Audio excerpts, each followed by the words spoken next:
আমির খুসরো ১৯৪৯ সালে চট্টগ্রাম জেলার পাহাড়তলী থানার উত্তর কাটলিতে জন্মগ্রহণ করেন। তার পিতার নাম আলহাজ মাহমুদুন্নবী চৌধুরী ও মাতার নাম মেহেরুন্নেছা বেগম চৌধুরী। মাহবুবনবী চৌধুরী ১৯৫৪ সালে পূর্ব পাকিস্তানের আইন পরিষদ নির্বাচনে ডবল বোমিং সীতাকুণ্ড আসন থেকে জয়লাভ করেন এবং যুক্তফ্রন্ট সরকার গঠন করলে তিনি প্রথমে গণযোগাযোগ মন্ত্রী ও পরে ত্রাণ ও পুনর্বাসন মন্ত্রণালয়ের মন্ত্রিত্ব লাভ করেন। আমির খুসরোর দাদার নাম খাদেম আলী চৌধুরী এবং দাদির নাম আলফুন্নেছা। আমির খুসরো ১৯৬৯ সালে চট্টগ্রাম কলেজ থেকে স্নাতক ডিগ্রি অর্জন করেন। তারপর যুক্তরাজ্যের লন্ডন থেকে হিসাব বিজ্ঞানে উচ্চশিক্ষা গ্রহণ করেন। কর্মজীবন: আমির খুসরো মাহমুদ চৌধুরী শিক্ষা জীবন শেষ করে তার পিতার ব্যবসায় যুক্ত হন। তিনি চট্টগ্রাম স্টক এক্সচেঞ্জ প্রতিষ্ঠা করেন এবং চেয়ারম্যান হিসেবে দায়িত্ব পালন করেন।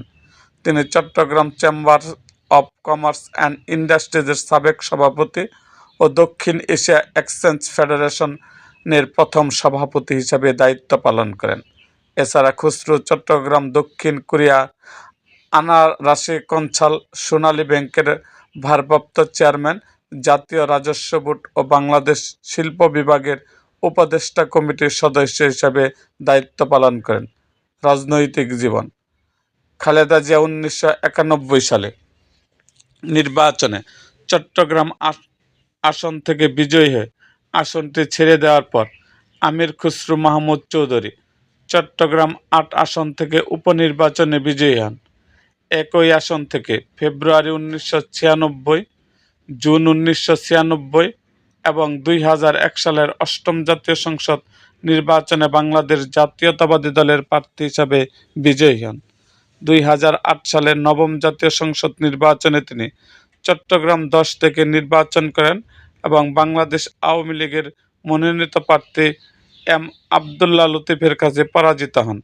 ২০০১ সালের নির্বাচনে তার নিজ দল বিএনপি সরকার গঠন করলে একই বছরের ১০ই অক্টোবর তিনি বাণিজ্য মন্ত্রণালয়ের মন্ত্রী হন এবং ২৫ মার্চ ২০০৪ পর্যন্ত মন্ত্রী হিসাবে দায়িত্ব পালন করেন। বর্তমানে তিনি বিএনপির সর্বোচ্চ নীতি নির্ধারিত স্থায়ী কমিটির সদস্য এবং বিএনপির চেয়ারপারসনের উপদেষ্টা হিসেবে দায়িত্ব পালন করছেন। এছাড়াও তিনি চট্টগ্রাম মহানগর বিএনপির সভাপতির দায়িত্ব পালন করছেন। আমির খুসরো ২০১৮ সালের নির্বাচনে চট্টগ্রাম ১১ আসনে বাংলাদেশ জাতীয়তাবাদী দলের মনোনয়ন লাভ করেন।